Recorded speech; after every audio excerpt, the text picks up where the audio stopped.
هذه إذاعة الوفاق الوطني الإريتري. مرحبا بكم مستمعين الكرام مع إشراقة شمس كل سبت، ومن إذاعتكم صوت الوفاق الوطني الأريترية. بعد أن استمعنا للفترة الأولى من بث إذاعتنا بلغة التجرينية، نقدم لكم ما يشرح الصدور وينير العقول. مستمعي إذاعة الوفاق، السلام عليكم ورحمة الله وبركاته، وأسعد الله أوقاتكم أينما كنتم بكل خير. من إذاعة الوفاق أحييكم ونقدم لحضراتكم بثا جديدا لهذا اليوم السبت 20 من يوليو لعام 2019. نستهل بثنا لهذا اليوم بآخر وأهم الأخبار، يلي ذلك مقالا سياسيا بعنوان إريتريا دولة تعسفية، يلي ذلك الجزء الثاني من دراسة أعدها مركز الوفاق للدراسات الإريترية بعنوان من نحن، يتخلل ذلك أغاني إريتريا مختارة. متابعة طيبة نتمناها لكم مع فقرات برامجنا لهذا اليوم.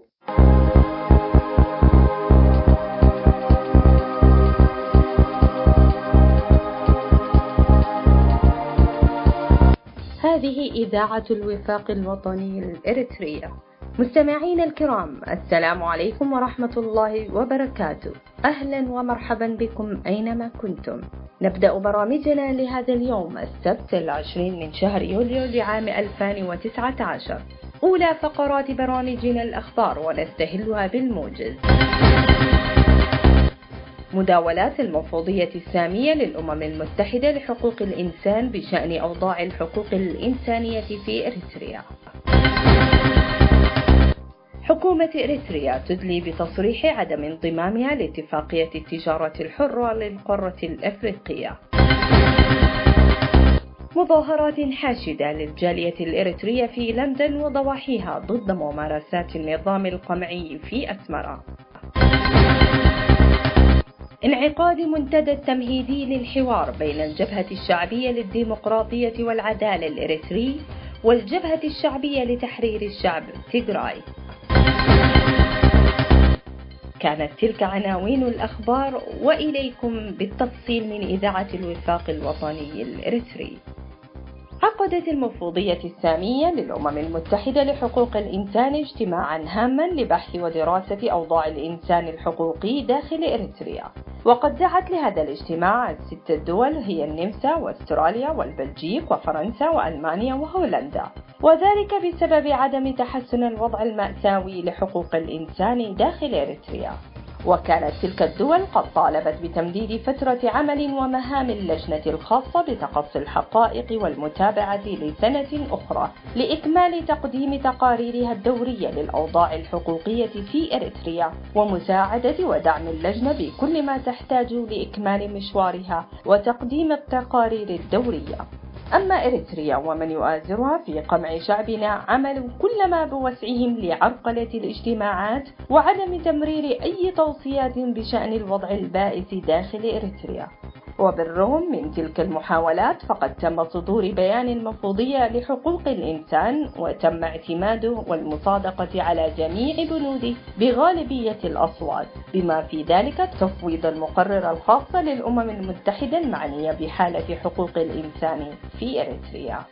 خرجت مظاهرات حاشدة لأبناء الجالية الإريترية في لندن وضواحيها معبرين عن رفضهم واستنكارهم لممارسات النظام المتسلط في إريتريا. يذكر أن النظام أغلق أبواب 22 مستشفى ومستوصف التي كانت تدار من قبل الكنيسة الكاثوليكية. لذا فقد هتف المتظاهرون بشعارات مثل نطالب باحترام حقوق الديانات، كفاية للدكتاتورية، كفاية للتشرد، لنطرد الخوف وغيرها من الهتافات. وفي الختام تقدم المتظاهرون بخطاب للسيدة تريزا ماي رئيسة وزراء بريطانيا معربين عن استنكارهم لممارسات النظام الوحشي في إريتريا. تقدم مندوب إريتريا لدى الاتحاد الإفريقي بتصريح حول عدم انضمام إريتريا لمعاهدات التجارة الحرة للقارة الأفريقية. فقد ذكر مندوب إريتريا في منظمة الاتحاد الإفريقي أن دولته تدعم مبدئيا قيام سوق أفريقية تجارية حرة ولكن طالب المنظمة بإرسال وفد إلى إريتريا للتباحث مع الإدارة صاحبة الشأن، ولم يصدر أي رد من الاتحاد الأفريقي لطلب مندوب إريتريا. ويرى المحللون السياسيون أن طلب الوفد الإريتري إنما هو مناورة لكسب الوقت، وذلك لعدم وجود تعليمات واضحة من الرئيس إسياس أفورقي. الجدير بالذكر أن منظمة التجارة الحرة الإفريقية تضم 53 بلدا إفريقيا، وأن الدولة اليتيمة التي لم توقع على تلك الاتفاقية هي إريتريا. انعقاد منتدى التمهيدي للحوار بين الجبهة الشعبية للديمقراطية والعدالة الإريتري والجبهة الشعبية لتحرير الشعب تيغراي تم تنظيم المنتدى التشاوري يوم الاثنين في مدينة مقلة حاضرة إقليم تيغراي بإشراف منظمة خاصة تسمى سيليبرتي إيبس بين الجهتين. وشارك في المنتدى مجموعة من العلماء والزعماء الدينيين والشيوخ المحليين الإثيوبيين والإريتريين وشخصيات أخرى. وقال مدير المنظمة السيد هافتوم جابريل ليبانوس لإذاعة دويتشا فيلا أن الخلاف الموجود بين الطرفين يجب أن يحل مواصلة تعزيز العلاقة بين إثيوبيا وإريتريا. وأضاف أن جهودنا المبذولة التقارب الحزبين الجبهة الشعبية للديمقراطية والعدالة الإريتري والجبهة الشعبية لتحرير تيغراي لقيت قبولا حسنا لدى الطرفين. وقال الباحث الإريتري تمسجن ألم أحد مؤلفي أوراق الندوة أنه من المتوقع أن يعمل الطرفان معا من أجل شعبي البلدين الذين تحدهما المناطق التاريخية والحدود في البلدين. وأكد مشرفي المنتدى أن منتدى آخر سيعقد في أديس أبابا أو أسمرة يشارك فيه مناضلي القدامى ومعوقي النضال والقيادات السابقة من الجبهتين وأيضا شخصيات أخرى. وقال إن على شعب إثيوبيا وإريتريا ممارسة الضغط على الطرفين وخاصة مواطني المناطق الحدودية. وخلال الجلسة العامة للمنتدى ناقش المشاركون جوانب العلاقات التاريخية إبان الكفاح المسلح بين الجبهتين والعلاقات الثنائية بين البلدين بعد ذلك. تقرير مراسل الوكالة السيد مليون جبري سلاسي، المصدر DW أمهاريك. وإلى هنا ينتهي أخبارنا لهذا اليوم، ونترككم لمتابعة البرامج المتبقى.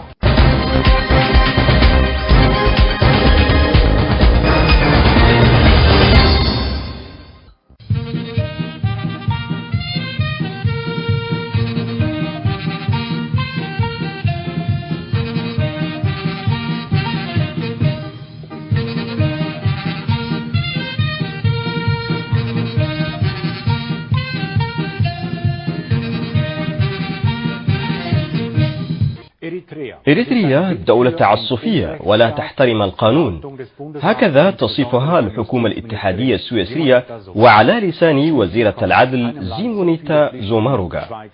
في سويسرا لدينا العديد من اللاجئين القادمين من إريتريا، وهي من ضمن الدول المصنفة عالميا بانتهاكها لحقوق الإنسان، وبالتالي من الواجب عدم التعاون والعمل مع مثل هكذا أنظمة وحكومات قمعية.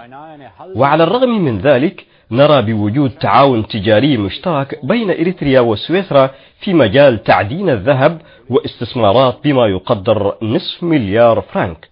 للتحقيق في هذا الأمر أعد لنا الزميل شاو الشمبل من تلفزيون SRF لبرنامج روند شاو التقرير التالي. إنها هجرة جماعية ونزوح حديث. هذا المقطع صور في صيف 2011 لمهاجرين إريتريين في عرض البحر الأبيض المتوسط هربا من نظام الخدمة الإلزامية المؤبدة والبطش. العديد منهم جاء إلى سويسرا وتقدم بطلب اللجوء. من ناحية أخرى يحمل الذهب الإريتري بلا عناء أو صعوبة بواسطة الخطوط الألمانية لوفتهانزا من أسمرة إلى فرانكفورت. في بداية عام 2011 وصلت أول شحنة من الذهب الإريتري إلى هنا، وكانت وجهتها سويسرا. ترسل من إريتريا هذه العينة من الذهب إلى سويسرا لغرض التصفية والتنقية، وهذا يعني الكثير من الملايين لبلد فقير جدا كإريتريا. دانيال مكنن وأبادي جبر مسقل مهاجرين إريتريين استغربا هذا الأمر عندما علما أن ذهب بيشا يرسل إلى سويسرا للتنقية. في بداية الأمر لم أصدق هذه القصة، وإلى الآن لست متأكدا بما فيه الكفاية، وبالتالي أتمنى من الحكومة السويسرية أن توضح لنا ما مدى صدق هذه القصة. الذهب الذي نحن بصدد الحديث عنه يأتي من هنا أو يرسل من مناطق نائية وقاحلة في منجم بيشا، ومنذ العام 2010 تستخرج شركة كندية النحاس والزنك، والأهم من ذلك الذهب.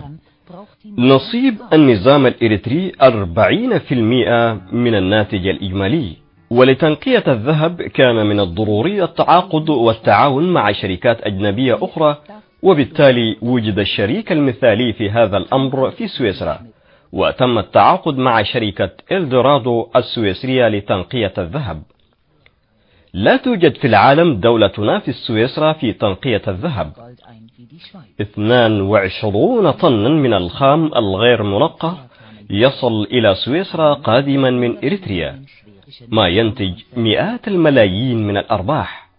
في العام 2011 فقط تم تنقية ما قيمته 215 مليون فرنك من الذهب، وفي العام 2012 أيضا تم تنقية ما قيمته 173 مليون فرنك من الذهب. وفي العام 2013 انخفضت النسبة لما يقدر ل9 ملايين فرنك، وفي الإجمال دخل إلى سويسرا 397 مليون فرنك من الذهب الإريتري. وفي نفس الوقت قدم نحو 10,000 من الإريتريين طلب اللجوء في سويسرا. إيفونا فيري من حزب SP كانت قد قامت بزيارة إلى إريتريا، وهي تعبر عن قلقها واستيائها قائلة: في رأيي أن هذا التعاون مع النظام الإريتري عمل غير مسؤول، في الوقت الذي يقدم فيه الإريتريون طلب اللجوء في سويسرا أن تعقد الحكومة السويسرية صفقات تجارية مع النظام الحاكم في إريتريا. أيضا بعض المختصين من السياسيين في شؤون الهجرة يقولون ما يلي: هذا الأمر محزن جدا أن تقدم الحكومة السويسرية التعاون للنظام الإريتري الذي تسبب في هجرة العدد الكثير والكبير إلى سويسرا، وهذا تناقض غير مسؤول من الحكومة السويسرية. أن تفكر في الربح المادي أولا قبل الضمير، هذا الأمر غير مقبول. هل حقا للحكومة السويسرية العلم بهذا التعاون التجاري؟ إن كانت الحكومة تعلم فمن المستحسن التدخل في الأمر. الحكومة السويسرية لم تصرح بخصوص هذه القضية. وزيرة العدل تحدثت في هذا الموضوع بشكل عام، ونحن في انتظار التوضيح من المجلس الاتحادي السويسري البوندسرات بخصوص هذا الشأن. الرئيس الإريتري إسياس أفورقي المنبوذ والغير مرحب به دوليا، وعلى الرغم من ذلك فإنه وبفضل تعاونه مع سويسرا يربح الملايين من ذهب بيشا. فيما يخص منجم بيشا فيعتريه الكثير من الغموض والكثير من الأشياء المخفية من الآخرين. هذه شكوى مدنية مكتوبة ومقدمة من الإريتريين المقيمين في كندا. تقول الشكوى: هذا المنجم يعمل بنظام العبودية الحديثة. يقول أبدي جبر مسقل مهاجر إريتري مقيم في سويسرا، وهو أحد المشاركين في هذه الشكوى المقدمة، وكان أيضا أحد العاملين في منجم بيشا، وعانى كل هذه الظروف المأساوية والغير إنسانية. في كثير من الأحيان كنا نرى أناس فارقوا الحياة بسبب الإرهاق والطقس السيء. في الصيف تتراوح درجات الحرارة ما بين 45 و 46 درجة مئوية. في أوقات كثيرة كنا نفتقد الماء الكافي، وكنا نعاني من الظمأ باستمرار. أجسادنا كانت تفتقد السوائل. كما تشاهدون في الصور فإن المنجم يقع في هذا المكان النائي. تجتاح هذا المكان عاصفة رملية تعرف ب50. الرمل أو الحصى كان يصل إلى طعامنا. كان البعض لا يتحمل هذه الظروف القاسية. يقول أبادي جبر مسقل: 80% من العمال كانوا من الخدمة الإلزامية. بعض الذين كانت لهم علاقات جيدة مع الحكومة الإريترية كانوا يتقاضون رواتب جيدة، وكان في هذا العمل محسوبيات ووساطات، وكان بيننا أيضا بعض المخبرين السريين. في فيلمها الدعائي تصور الشركة الكندية نفسها على أنه مشروع رائد، وتنكر فيه الشركة الظروف اللا إنسانية بشكل كبير، موضحة بأن التحقيقات الداخلية والخارجية لم تتحصل على أدلة وفقا لهذه الادعاءات، ولكن ربما قد يكون وقع ذلك بين مجندي الخدمة الوطنية أثناء البناء الأساسي للمنجم. وفقا للعقد الذي أبرم مع الحكومة الإريترية أنه لا يسمح لمنتسبي الخدمة الوطنية العمل في المنجم. النظام الإريتري يريد الحصول على مزيد من الأرباح من منجم بيشا، وبالتالي هو بحاجة إلى شركاء لهم إمكانية تنقيب وتصفية الذهب الإريتري. هل الحكومة السويسرية ستواصل في شراكتها والعمل مع الحكومة الإريترية في تعدين وتنقيب الذهب؟ إذا واصلت الحكومة الإريترية في انتهاكها لحقوق الإنسان، فإن الحكومة السويسرية لا يمكنها مواصلة العمل معها على أي حال. الحكومة السويسرية لا يمكنها العمل والتعاون مع الحكومة الإريترية، لأنها أي الحكومة الإريترية لم تبدي استعدادها في التعاون والعمل مع الحكومة السويسرية فيما يخص ملف اللاجئين. ذهب بيشا الإريتري يرسل جزء كبير منه إلى سويسرا للتنقية والتصفية ليتحول إلى سبائك من الذهب النقي. حصة النظام الإريتري من ذلك تقدر بملايين، ولم يقم النظام الإريتري بنشر أرقام عن هذه الأموال ولا عن مصيرها. تقول الشركة السويسرية لتصفية وتنقية الذهب ومقرها نويبورغ، وهي الشركة الوحيدة التي كانت تتعامل مع النظام الإريتري في هذا الشأن، بأنها ومن الآن فصاعدا لن تتعامل مع إريتريا، بل ووضعت النظام الإريتري في القائمة السوداء، وتحث جميع الشركات الأخرى بعدم التعاون والعمل مع النظام الإريتري.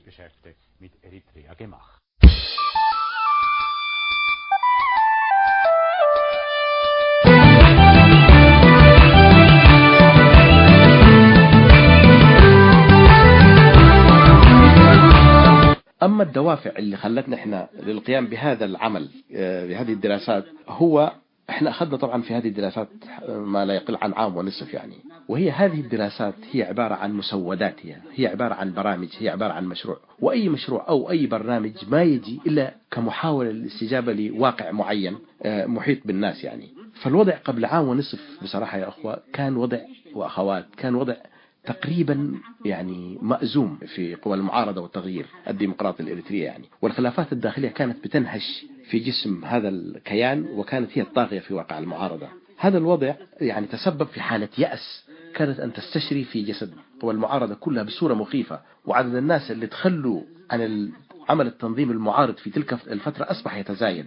لكن هذا لا يعني لم يكن هناك آخرون يسعون لتصحيح الأوضاع، يعني استمروا في مناهضتهم للديكتاتورية وللتصدي لها بما تتيح لهم قدراتهم وإمكانياتهم. لكن عدد كبير من الناس أيضا لم يكونوا يائسين وتخلوا أو كانوا يسعون ويجتهدون، لكن نتائجهم لم تكن جيدة بسبب غياب عدد هائل من الناس في تلك المرحلة عن ساحة المعارضة. وهؤلاء الناس كانوا يبدو عدم رضاهم عن واقع المعارضة، ولكنهم لم يكونوا بشكل منظم يعبر عن آرائهم حتى لا يقعوا في خانة اليأس والإحباط يعني مع من وقع في تلك الخانة يعني. معظم الناس اللي شاركوا في مجموعة الوفاق الإريترية للدراسات كانوا من هذه الفئة، يعني الفئة اللي ما وقعوا في خانة اليأس والإحباط، ولكنهم كانوا خارج إطار التنظيمات السياسية والأحزاب السياسية اللي كانت موجودة في تلك الفترة يعني. وبالتالي هؤلاء الناس حاولوا يصبحوا جزء، نحن في المجموعة يعني حاولنا أن نصبح جزء من الحل بدل أن نصبح جزء من المشكلة. يعني نؤمن إحنا بمبدأ المشاركة بالأفكار والآراء بشكل بناء وبشكل إيجابي وبشكل يستجيب للتصدي لهذا الواقع. ولذلك فكرنا أول ما فكرنا في أنه لابد نحن نحتاج نقدم آرائنا لقوى المعارضة الإريترية المنظمة ولجماهير شعبنا العريضة على شكل دراسات للمشكلات الكبرى اللي بتواجه مجتمعنا. وكانت العقبة الأولى اللي شفناها بمجرد ما انطلقنا في هذا المشروع هو غياب الوفاق. وأي شعب وأي حركة سياسية وأي حراك سياسي جماهيري يعني يغيب عنه الوفاق لا يمكن أن ينتصر، نضال لا يمكن أن يصل إلى أهدافه. يعني الأمر الآخر اللي اتفقنا فيه أن الوفاق إذا ما تسند رؤية تواجه المشكلات الحقيقية والكبرى عندما يحدث التغيير في البلد، أيضا هذا الوفاق ما يؤدي الغرض منه بكرة في المستقبل. فمجموعة الدراسات حاولت الاستفادة من الإمكانيات الأكاديمية والخبرات العملية اللي بيمتلكوها الإريتريين، وحاولت أيضا في تشكيلها تنوع يعني من الشباب والمتقدمين في العمر، من النساء والرجال، وهكذا حاولت تراعي مسألة في تكوينها إشراك أكبر عدد ممكن من الناس، من المثقفين، من الدارسين، من النخب، من الجنسين. إعداد هذه الدراسات اللي نعتقد أنها على الأقل بتقترب من مشكلات مجتمعنا بصورة تساعد على وضع حلول لمشكلات مجتمعنا الحالية والمستقبلية. يعني الآن تستطيع هذه المجموعة الحديث عن 4 وثائق عدتها خلال عام ونصف من عملها، وهي لا تدعي أنه هي الأفضل أو أفضل ما أنتجه العقل الإريتري، لكنها عبارة عن اجتهادات، عبارة عن مسودات متعوب عليها من ناس إريتريين. لا يمكن لهذه الوثائق أنه هي تكتمل وتكتسب قيمتها إلا إذا شاركت القوى السياسية والجماهير الإريترية في تقييمها يعني. ولذلك فكرنا في إعداد مؤتمر ودعينا له جهات عديدة، إعلامية، سياسية، مدنية، أفراد مؤثرين، أفراد أحرار ما عندهم تنظيمات سياسية، لتقييم هذه الوثائق وهذه المسودات، وليستفيدوا من هذا الجهد بالطريقة اللي يروها هم يعني، حتى نشارك جميعا من إخراج شعبنا من قبضة الديكتاتورية. ونحن نعتقد أن الوثائق اللي عددناها تأخذ في الحسبان أمرين. الأمر الأول هو أن التغيير في بلادنا قادم لا محالة، وبالتالي دخولنا في معترك التغيير السياسي في إريتريا بدون مقترحات وتصورات حيوقعنا في فوضى وفي فراغ سياسي، فراغ سلطة يعني. الأمر الآخر هو الاحتكام إلى القانون وليس إلى الأفراد أو الأحزاب، لأنه تجربتنا الأولى لما تحررت إريتريا عدد هائل من قوانا السياسية أسلم أمره للقوى اللي حررت البلد، الجبهة الشعبية اللي تحرر إريتريا، واعتقدوا أو توسموا فيها الخير في أنه هي حتنتقل بين المرحلة الانتقالية. كانت بصراحة في هذا الأمر سذاجة إلى حد ما يعني. وبالتالي الآن نحن عايزين نلجأ أو عايزين نحتكم إلى القانون وليس إلى الأفراد أو التنظيمات، والقانون يتساوى أمامه الجميع يعني، ولا يحابي طرف أو مجموعة ضد أخرى يعني، ويلبي طموحات وطلبات الغالبية العظمى من مكونات شعبنا. وفي الختام فقط أحب أن أعطي فكرة عن الوثائق اللي عددناها. يعني الوثائق اللي عددناها هي 4 وثائق. الوثيقة الأولى هي تتحدث عن أهداف التغيير في المرحلة الانتقالية، كيف إحنا ننتقل في نحو إريتريا ديمقراطية بشكل سلس يعني. الورقة الثانية هي مواد الإعلان العالمي لحقوق الإنسان، وهي كانت الناس اتفقت حولها في دنفر قبل الدخول في هذا المشروع. الاتفاق حول هذه الوثيقة في دنفر في 30 مادة من مواد الإعلان العالمي لحقوق الإنسان، زائد 5 نقاط خاصة بالواقع الإريتري من موضوع اللغة وموضوع عودة اللاجئين وموضوع الأرض وغيرها من الموضوعات. هذه القضايا خاصة بحقوق الإنسان اللي اتفق عليها في دنفر كانت مقدمة للدخول لمجموعة الدراسات هذه يعني. أما الوثيقة الثالثة فهي خارطة الطريق. يعني خارطة الطريق هي بترسم طريق لخلق جبهة وطنية ديمقراطية إريترية تمكننا من هزيمة الديكتاتورية. والوثيقة الرابعة والأهم هي مسودة مقترح الدستور التوافقي المؤقت واللي ترجم إلى اللغة العربية. وكل هذه الوثائق ستراجع وستنقع في المؤتمر القادم، وسيتم إضافة وحذف فيها، وبعدها سيتم ترجمتها إن شاء الله إلى اللغات الإريترية المعتمدة، وهي اللغة العربية، أيضا اللغة التجرينية، وبعد ترجمتها إن شاء الله ستكون ملك للشعب الإريتري والجماهير الإريترية وليس للمجموعة التي أعدتها. وشكرا جزيلا. السلام عليكم ورحمة الله وبركاته.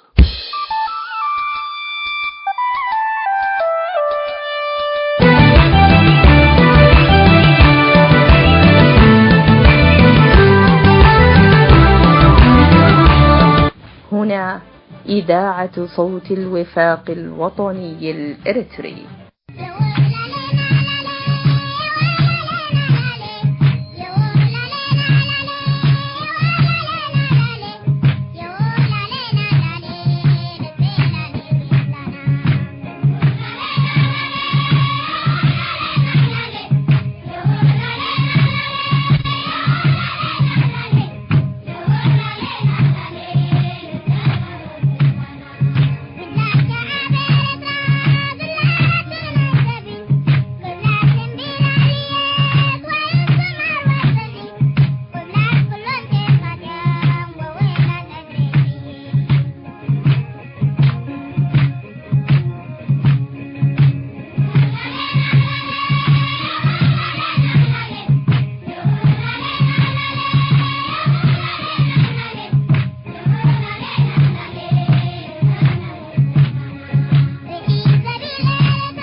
مستمعين الأفاضل، إلى هنا وتنتهي بث برامج إذاعة الوفاق المعدة والمقدمة لهذا اليوم. باسمي ونيابة عن أسرة المحطة أشكر حسن متابعتكم، على أمل اللقاء بكم يوم السبت القادم إن شاء الله تعالى، ودمتم في رعاية الله وحفظه. هذه إذاعة الوفاق، صوت الجماهير الإريترية.